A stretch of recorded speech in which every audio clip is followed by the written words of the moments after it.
studied, marine biology on the Great Barrier Reef, doing research out there. Realized I didn't really like doing research, so oops, I think I just pressed that off. There we go. So then I came back, got random odd jobs as the director of operations for the California Philharmonic Orchestra in LA. That was weird. I'm not a musician, so, but anyway, you know, life happens and leads you down different roads. I got asked to be Miss Scuba USA, so International Scuba Diving Beauty Queen for America. That's weird, and it was really fun, but I went to Malaysia and competed and got 3 titles, the most out of anybody who was actually, I was the only marine biologist there and rescue diver, so I was like, it's pretty amazing. And then moved to Oregon almost 10 years ago to get my master's in sustainability education, so a little more informal learning and teaching science to people is really important to me after my long journey to get here. And then I am the first ever employee of the Elakha Alliance 4 years ago as the Director of Outreach and Community Relations. So that's just a little bit more about my background and history, because people always ask me how I got here. So today's talk will jump into a little bit about sea otter biology, estuary and kelp forest ecology here in Oregon, and what the past, present, and future of sea otters here on the Oregon coast is. So sea otters themselves, they are part of the Mustelidae family. So their relatives are minks, weasels. Fun fact, I was just in Long Beach, Washington at Cape Disappointment, right across from Astoria, and came face to face with one of sea otter's relatives, the long-tailed weasel, which was like about this big. I have a picture, right? You can, on my phone, if you want to see it. It was the cutest thing I've ever seen. And anyway, so I digress, but there are 3 subspecies. So we have the southern subspecies, so that's every sea otter in California is a southern subspecies. We have the northern subspecies, which is in Washington, British Columbia, and Alaska. And then we have the Asian sea otter subspecies, which is in Russia and Japan. They live about 10 to 20 years. Females live a little longer than males do. And sometimes they can be solo, or they can aggregate in groups by sex. So you'll see male rafts and female rafts. And they're not a migratory species, so unless something really drastic happened to their ecosystem, they won't leave it if there's food and friends and lovers around. So sea otters are one of the only marine mammals that lack what every other marine mammal has to survive in the cold waters, and that is a thick layer of fat, blubber. So instead, sea otters are equipped with the densest fur in the whole entire animal kingdom. And here is a pelt from a female that washed ashore, already deceased in Washington. So I can pass this around and you can feel how the densest fur in the world feels like. Any guesses in 1 square inch, which is about that size, how many hairs there are on this pelt? 6 million, 1,000, tens of thousands, good guesses. They have up to 1 million hairs in just 1 square inch of fur. So that is how they keep really warm in the cold waters that they live. And they actually have 2 layers of fur. They have an underlayer and a guard layer. So they're grooming themselves constantly to get an air pocket between those 2 layers, so their bottom layer never actually gets wet. It's pretty fascinating. So they are eating machines. You'll always see them eating usually if you're viewing them out safely in the wild. They eat over 100 different invertebrates, ranging from crabs, urchins, clams. Some specialize eating snails in Alaska. They can eat over 1,000 a day. And they also have been known to snack on marine worms, octopus, squid. It's very, very, very rare that they ever eat fish, because that takes way too much energy expansion to swim after them. So that's kind of a myth I like to debunk, is that sea otters don't eat fish. So tell that to your fishermen friends who think they know what sea otters eat. So for a 70-pound sea otter, they need to eat about 20 pounds of food every single day. So I have a replica skull back there, so if you're really interested in what that looks like up close, come to the table. But they've got these short, blunt skulls, and they have fracture-resistant teeth, which is how they can eat all those hard-shelled invertebrate critters without ever breaking their tooth, so they never have to go to the underwater dentist. And one of my favorite fun facts that blows everybody's minds is that they can eat so many purple urchins. You are what you eat. They can turn their skull, their teeth, their bones purple. And this is a skull that washed ashore in Morro Bay, California from an otter population. So flamingos turn pink because of the fish, right? So why don't they turn like... Good question.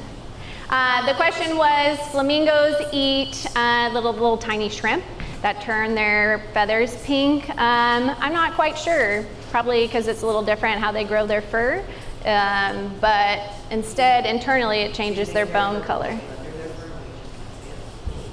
I don't know.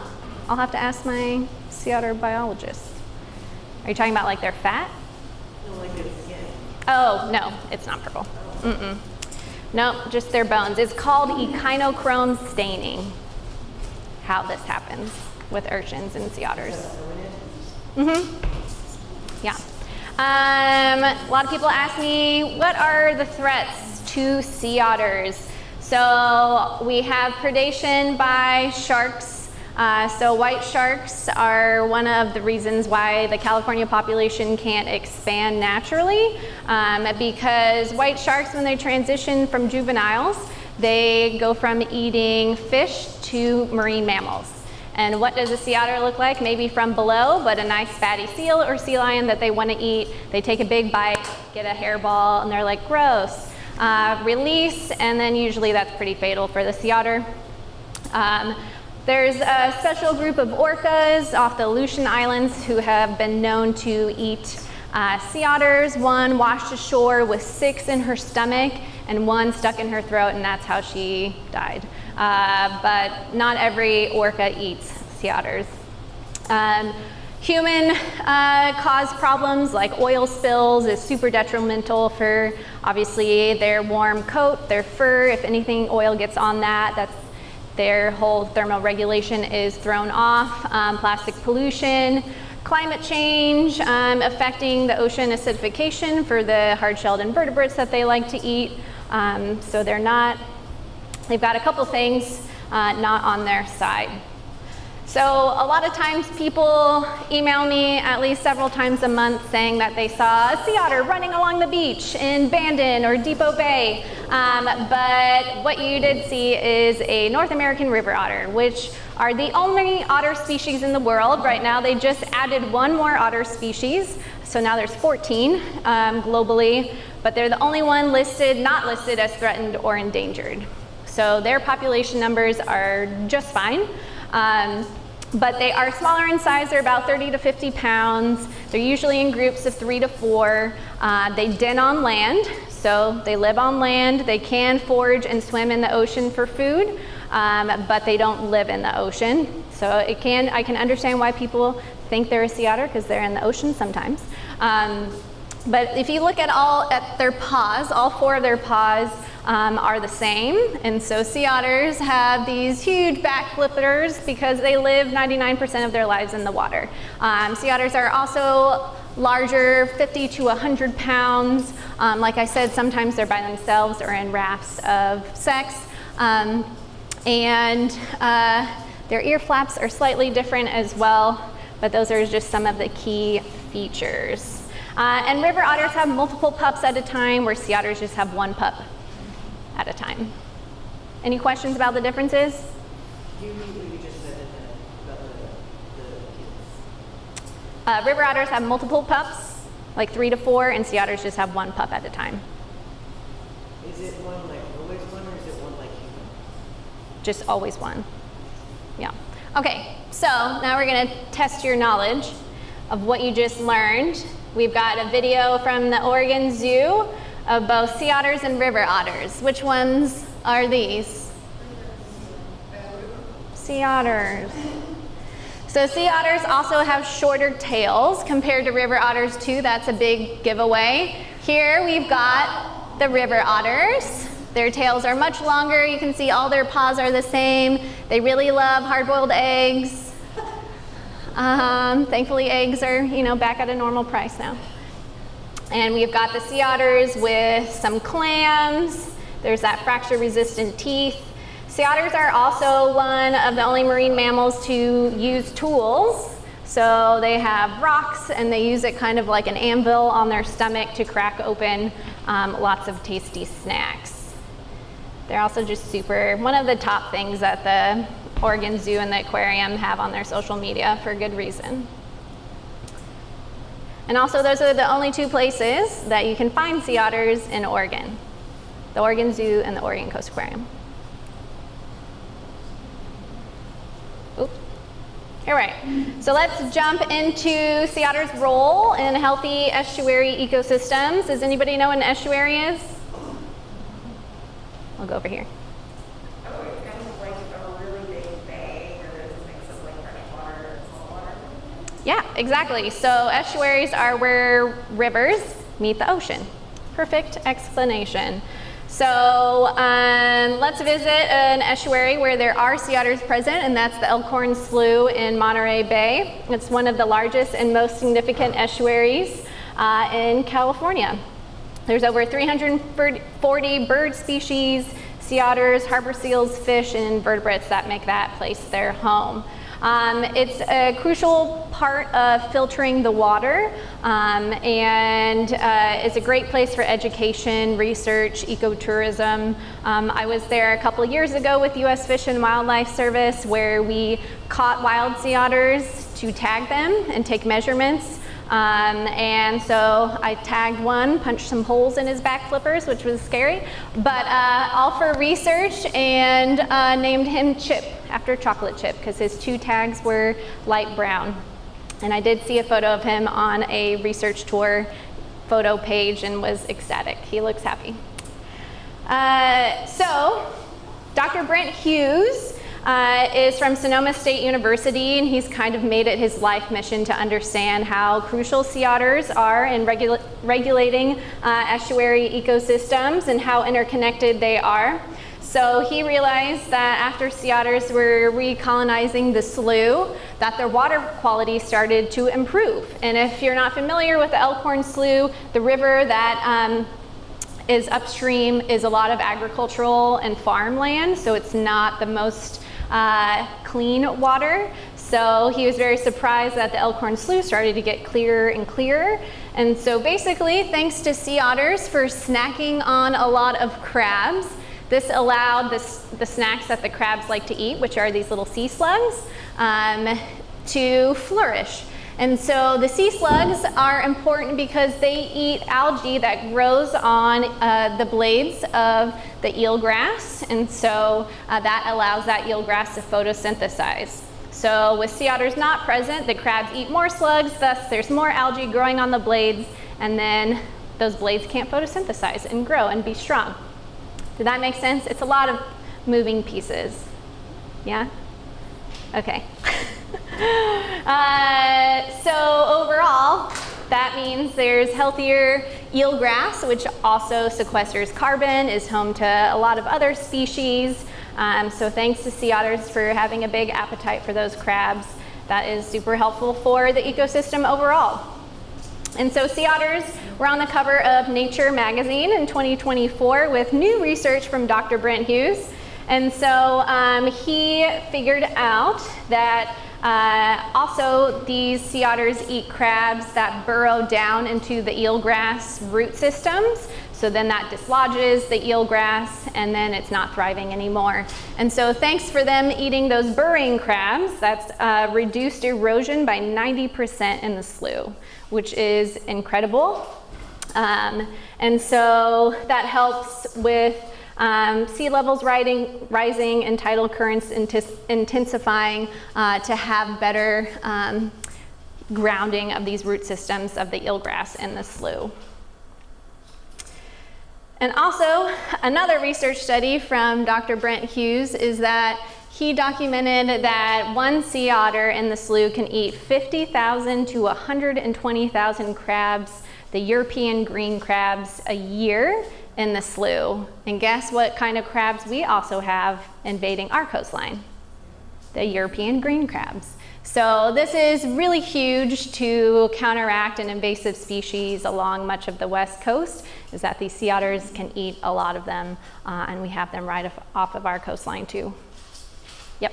Do you know what the length of the study was that showed like the change in the ecology of the eelgrass? For which research study? Well, for this one. I can find it for you and send it to you. Yeah, I don't know off the top of my head. Yeah, he works nonstop for, I think, the last decade on the Elkhorn Slough, so it's usually a longer study. So overall, sea otters and estuaries are a winning combination. So it helps with eelgrass being more productive, which improves water quality, stores carbon, as a home for migratory fish or migratory birds and juvenile fish and crabs and all of that good stuff. So now let's dive into another ecosystem. We have a kelp forest, which is the underwater forest of our planet. They're a huge biological diversity hotspot. There's thousands of species that depend on the health of this ecosystem. The kelp itself forms the actual foundation of the forest.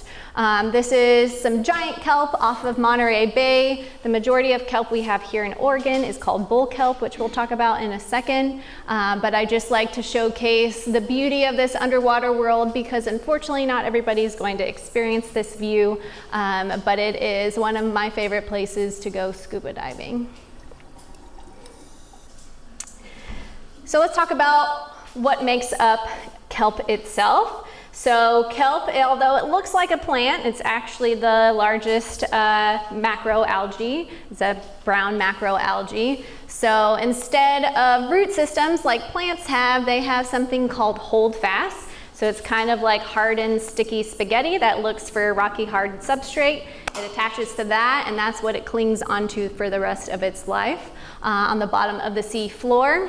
And then it grows a stipe. And then bull kelp, which is this one, just has one nematocyst, which is a gas-filled float, and then over 40 to 100 different blades that just need to photosynthesize. So they're trying to get to the surface of the water to get that sunshine. And giant kelp, like we saw in the previous video, has multiple stipes and blades with multiple gas bladders that go to the top of the ocean. And so giant kelp is the largest and quickest algae on the planet. It grows over 200 feet and can grow about 2 feet per day. It's pretty amazing stuff.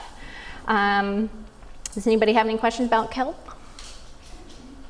It's super cool. If you listen to a podcast called Ologies, they just did a seaweed episode that's really fascinating. I learned a couple things about kelp, especially that the gas in the bull kelp nematocyst itself can kill a chicken in like 30 seconds if it was just inhaling that, and a human in about 2 minutes. So never just like poke a straw in there and do that on the beach. Please don't do that. But it's pretty fascinating. Yeah, carbon monoxide. Yeah. If the holdfast detaches from wherever it's on, can the algae continue to live? Is it just photosynthesizing, or does it need some connection to the holdfast to stay? Yeah, it can continue to thrive, but then that, it'll probably just wash ashore and decease on the beach. But yeah, it can continue to live. Chanel, I wonder if you might be able to repeat the question. Oh, yeah. The camera said. Yeah, oh, sorry. Okay. Yeah. She asked if the holdfast were to detach, does that kelp just die, basically? And no, it doesn't. It's still living until it washes ashore on the beach, now that it's not stuck onto the rocky hard substrate. Yeah. Can you go over the gas thing? Like, is there, like, if you're scuba diving or swimming, I know you got all the equipment on, but like with it, if anything pops or stuff, and like, can you go? Yeah. So they asked if you were scuba diving or anything and it were to pop open the nematocyst underwater, would that be harmful to you? No. Or if you were like researching it, or how does it kill you? Basically, if you inhale the gas in there by itself. Like, So if you just like smash it on the beach, it's going to disperse so quickly, it's not going to be harmful to you. But if you like literally just punched a hole and like sucked in the gas, so, like, that would be super detrimental. Don't do that. okay, that's Yeah. if you're around it. And it pops Oh yeah, you're if it's fine. Something, or if it's something underwater, it'll be fine. Yeah, yeah, great question. Okay, so why are underwater forests the best? Why should you care about it? I mean, we've got like this beautiful forest around us right now. We go on hikes in Forest Park and we're surrounded in the state of Oregon with all these amazing terrestrial forests, but our underwater forests, I think, are the most important. They are biodiversity hotspots for thousands of species. They sequester carbon about 20 times more per acre than terrestrial forests do. They're really important for coastal protection, which is huge here on the Oregon coast.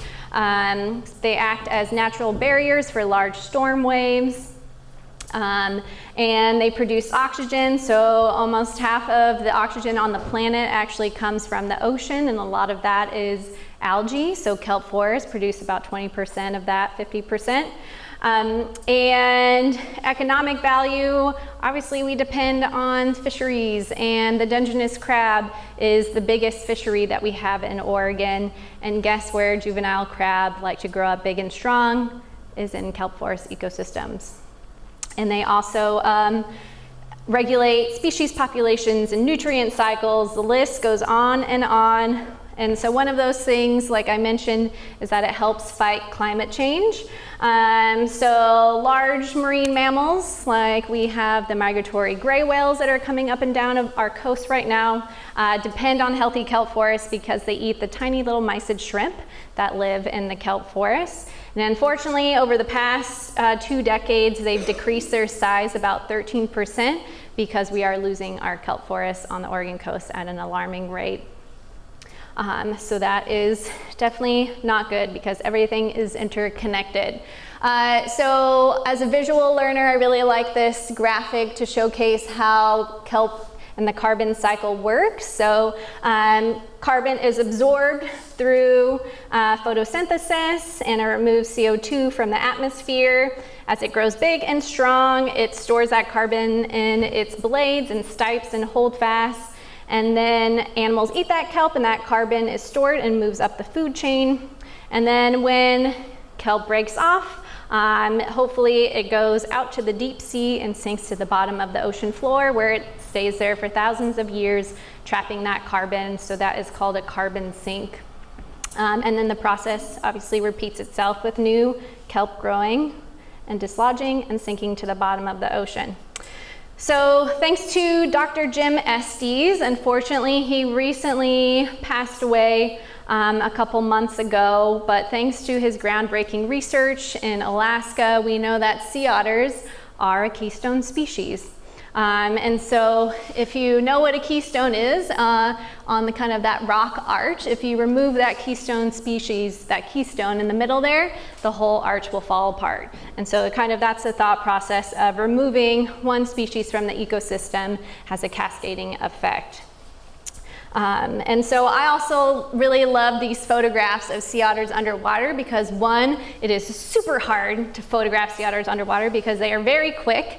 And secondly, they are a protected marine mammal, so it's very difficult to actually have photos made. And if you show them and you don't have a permit, then you'll get a really big fine. So thankfully, Ralph Pace worked with U.S. Fish and Wildlife Service and was able to capture these really beautiful images in Monterey Bay. So another visual graphic of why sea otters are a keystone species. So they regulate and eat the purple sea urchins. And purple sea urchins like to eat kelp. And so when sea otters are absent from the ecosystem, these purple urchins that are, you know, native to that ecosystem come out from the nooks and crevices that they're hiding in, and then they just have a feast on kelp because nothing is eating them. They don't have anything to be scared of predator-wise. And that's super detrimental because they can eat through miles of kelp forests, and they can just keep repopulating. All right, so let's focus here on Oregon specifically. So the Oregon Kelp Alliance recently published an Oregon Kelp Forest Status Report. And so they, the slides up here represent kelp canopy cover from 2010 to 2022. And basically we've declined almost 2/3 of our kelp forests. Here on the Oregon coast, there are some places that are growing, a 1% gain, 23% gain, but a lot of it is declining. So that is not good. A lot of factors are involved. There's warming ocean temperatures, the overgrazing of the unchecked urchin population, which we just talked about, and the loss of key predators like sea otters and the sunflower sea star. So let's talk about that other predator. So while sea otters have been absent here in Oregon for over 100 years, another predator in the kelp forest ecosystem, which is the sunflower sea star, the largest sea star species. It's about, you know, the size of a really big dinner plate. And so in 2013, 2015, there's a huge marine heat wave off of the coast. And unfortunately, that triggered a sea star wasting disease. And so basically a lot of sea stars just started melting apart. And there was no cure to stop that. And so unfortunately, sunflower sea stars, 99% of the global population was decimated by this disease, and they haven't bounced back here on the Oregon coast. So now we've got two big predators of urchins completely gone from our ecosystem, and we are seeing the dramatic effects of that right now. So we went from a super healthy kelp forest, everything is in balance, to what we call an urchin barren, which is basically looking down at the bottom of the seafloor and all you see is a carpet of purple. And usually not a lot of kelp because they just devour it. And unfortunately, they are just the worst invertebrate to keep living without a predator in the ecosystem because they can go into a zombie mode and not eat anything and still be alive for over a year. So it's like, just die already, you know? Our ecosystem would be so much better. But unfortunately, they've got this zombie state. So they go into starvation mode. So where kelp forests have declined, they enter this survival mode. They stop reproducing. They slow down their metabolism. So they're basically just sitting and waiting for something to fall down to the bottom of the ocean floor for them to eat. But they still continue to graze even in this zombie state. So even though there's no food or it just looks like a decimated ecosystem, they are still alive. So that's another really big problem with this invertebrate. So let's jump into the history of sea otters and the current present situation of sea otters in Oregon and the hope for the future. So about a quick synopsis of sea otters overall. 2 million years ago, they evolved from modern day Russia. And then about 10,000 years ago, Native Americans and sea otters thrived along the Pacific Northwest coastline together. So sea otters are super culturally significant with our coastal tribes. About 115 years ago, the maritime fur trade came to Oregon, Washington, Alaska to hunt sea otters for their super soft pelt that you all felt. Unfortunately, the Chinese really valued the pelt, and then that kicked off the British and the Spanish and American mariners to come and kill as many sea otters as they could. And so just a couple hundred of years, 99% of the global population of sea otters were killed. And And then in the 1970s, we did have a translocation, so capturing sea otters from the Aleutian Islands and then relocating them down on the Oregon coast. Unfortunately, it wasn't successful. I'll dive into that in another slide. But that's kind of a quick, short summary of 2 million years now. So I mentioned that sea otters are really culturally significant. So we've got 6 different words for sea otter alone in 8 different indigenous languages along the Oregon coast. And we know sea otters were here also because bones were found in shell middens, which are basically like discard piles for indigenous peoples of both the northern and southern subspecies of sea otters. So Oregon was a mixing zone for these 2 subspecies. And I want to mention that there's really not a lot of genetic or biological differences between all the subspecies. It's basically just geographic separation. And there's traditional stories that highlight sea otters too as kin, as family, kind of like tricksters, and some other indigenous stories like wolves were. So they were really, really important. And so the maritime fur trade, so Robert Gray's boat entered in Astoria, and the name of his boat, the Columbia Rediviva, is actually why the Columbia River is named that. So a fun history fact for your next trivia night. But yeah, unfortunately in just a couple hundred years, they decimated the sea otter population. They also enslaved indigenous peoples to hunt the sea otters because they knew what they were doing, because they would kill them as well. And so, yeah, the last sea otter was traded here in Oregon in 1910 based on an article in the Coos Bay Times and sold for about $500, which is about $15,000 in present day money. So it was known as soft gold. So thankfully, 1% of the global population did survive, so that's a plus. There was about 11 remnant populations. There was a tiny pocket off of the coast of California, off of Big Sur, about 50 that survived in California, and then several small pockets across the Alaskan islands.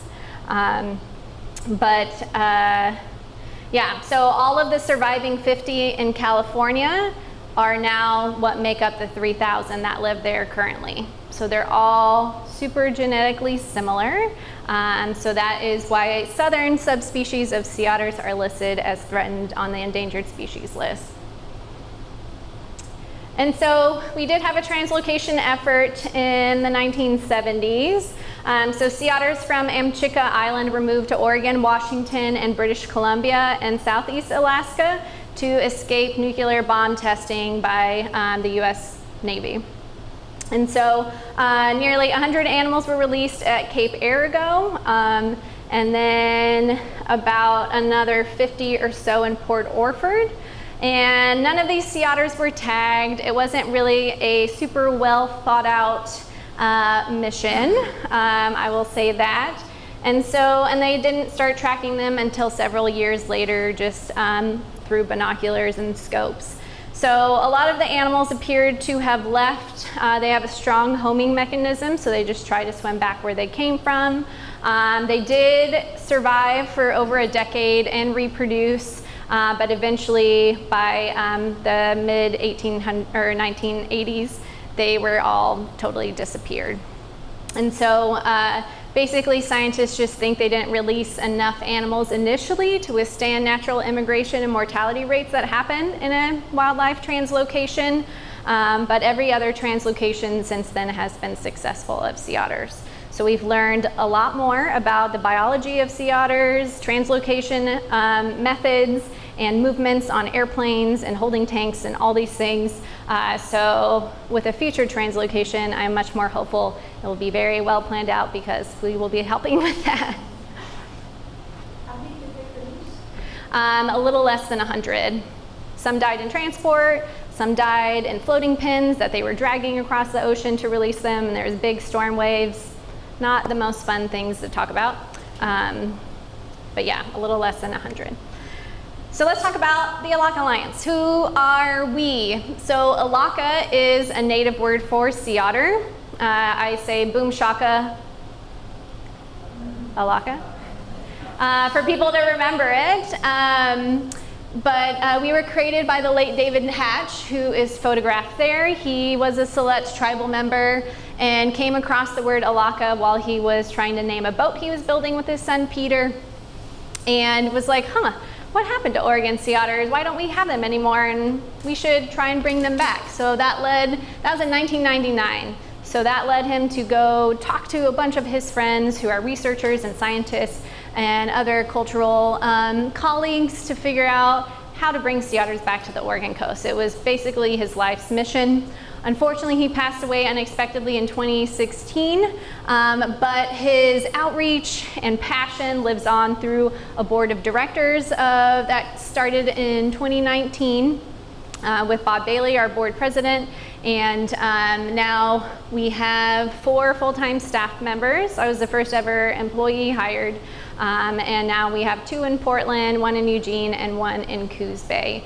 So, and we obviously have an amazing board of directors who their backgrounds are incredible. You can look at them on our website. But we do basically a lot of outreach and education, science, policy work to get the science right, to do another translocation of sea otters back to Oregon. I'll also mention we have 4 tribal members on our board representing 3 tribes, and we're also in the process of getting 1 more on there. So our mission is to make Oregon's marine and coastal ecosystems and communities more robust and resilient through reintroducing a population of sea otters back to the Oregon coast, because it's crucial for all of us, not just the intertidal ecosystem. Ooh, and there's a moth friend. I mentioned we really want to get the science right. So in 2022, we hired the top 6 sea otter scientists in the world to help us figure out, is it even feasible to bring sea otters back to the Oregon coast? Do they have enough food? Is the habitat suitable? All the things that you need to take into consideration. I have the feasibility study back on that table if you're like really into scientific writing and lots of graphs and statistics. But basically, yes, it is feasible. Estuaries may be a place for reintroduction in Oregon because we have 22 major ones. And as I mentioned before, past reintroductions have been successful, so it's seen as a conservation tool of the species to do a reintroduction. There are positive and negative effects. So we're working closely with the fishing community, oyster community, Dungeness Crab Commission to figure out if there's any negative implications on their industry. How do we counteract that before something happens? And yeah, so that is positive. U.S. Fish and Wildlife Service also published their own feasibility assessment of reintroducing sea otters in Northern California and Oregon as a regional approach. Because Northern California is also lacking a population of sea otters. And they also said, yes, it's biologically feasible and seen as a conservation tool of the southern subspecies, which right now is genetically non-diverse. But U.S. Fish has not taken an official position on whether to do a reintroduction or not. And they probably won't say anything for the next 4 years. But big news. At the start of this year, so we worked with the Siletz tribe on applying for an America the Beautiful grant for the last 2 years. We actually got denied in November, but they said, maybe we'll end up with some money that we can give you. Didn't think that would happen, but it did in January. They said, yes, you got your full awarding of $1.56 million to help bring sea otters back to the California and Oregon coastline, which is huge. And no, it's not getting shut down. We are getting the money. So that allows us for the next 3 years to have funding with the tribes, with Elakha, and with Defenders of Wildlife to come out with an actual reintroduction plan. And this is really crucial because the tribes have very limited capacity and staff and funding to work with us on this. So this is like the biggest gleaming light of hope for us moving forward over the next several years. So our next steps, So obviously my job is doing just this, is spreading information about what we're doing and why you should care that sea otters are not present on the Oregon coast, and how they're really crucial to our coastal and cultural communities. We are engaging a little bit more in some political activity support, working with the tribes, and also filling any information research gaps that were highlighted in our feasibility study. So my colleague on the South Coast, Kyle Motley, is working with shell fisheries and fishermen one-on-one. And we also funded white shark research with the Big Fish Lab out of OSU to figure out where white sharks hang out in Oregon, because we want to put a population of sea otters right above them. And yeah, we have an action alert on our website. So if you wanted to scan that QR code, it'll take you there, and that will send it directly to your representatives saying that yes, you want sea otters coming back to the Oregon coast. I can also send this to you if you want that later. And so with the change of administration, we were focused really on the federal government leading this effort, because sea otters are a protected marine mammal federally, but now we're kind of switching gears and leading with a tribal and state-led effort with Oregon Department of Fish and Wildlife Service. So we are, with that grant, really hopeful to make some waves there. We're also super lucky to have a lot of people who care about our effort in kind of random places and businesses around the state of Oregon and beyond. I want to highlight a couple of those. Jacobson Salt Company, if you've never had their sea salt, it's from Netarts Bay on the Oregon coast. It is so good. And you can also go to their facility there and check it out yourself. Pelican Brewing right now has these really cute sea otter shirts at all of their locations, and $5 from each shirt goes directly to us. And if you like to bike, Portland Design Works has the cutest sea otter cages to hold your water bottle, which I definitely have on my bicycle. And they donate 10% of sales to us. Also, I think it's really important to cross-collaborate with art and science as a way to educate the public. So we worked with Cascade Head Marine Reserve a couple years ago on some sand artwork, which right now they're actually doing on Saturday right out of Chinook Winds Casino in Lincoln City. They have a whole beautiful art sand piece that you can participate and do if you would like. We partnered with Elizabeth Roberts, who makes beautiful sculptures out of marine debris that she finds on the Oregon coast. So we have this life-size sea otter she made for us. And then I spoke with a couple of you, artist Mike Bennett here in Portland, who does all the slow down signs that you see around neighborhoods of sloths and snails and such. Him and I partnered up to open up the Portland Aquarium downtown by Pioneer Square. So it's an art aquarium. There's no live animals, but there's over 100 different ones in 6 different biomes that you walk through and get a really cool compendium book that I wrote all the animal descriptions for. So really fun tie with art and science there. So obviously, as the communications coordinator, I gotta shout out all our social media channels if you follow them. That would be super. You can get to our website easily by going to OregonSeaOtters.org, because Elakha is an interesting word that you may not remember how to spell. And I also want to shout out to all our partners. This is not all of them, but a lot of them are really amazing and helpful to make this effort hopefully a success in the next 5 to 7 years. And how you can help, you can sign up for our newsletter. It comes from me once a month. You can be like, I remember Chanel, I went to her talk. I'll send it out next week as a fun fact. You can scan there, or you can fill out the form on the table. Obviously, we're a 501c3 nonprofit, so any donations are super helpful. And just honestly, like, you know, whoever you're gonna have dinner with tonight, or go grab lunch after this, just to let them know that we don't have sea otters in Oregon and why it's really important to bring them. That makes my job easier. Also, something you can do right now, which would be very, very helpful. So Oregon Department of Fish and Wildlife has an Oregon State Wildlife Action Plan that they update every 10 years. And so they did list for the first time sea otters as a species of greatest conservation need and concern, but they lacked including anything to address that for the next 10 years. So this is an easy way. So if you scan that, it'll go to a blog post, and then it has language in there of, if you're like, I don't know what to say, we have a little prompt for you if you want to do that. But that would be really helpful. Comments in July 31st. You don't have to be an Oregon resident to do it.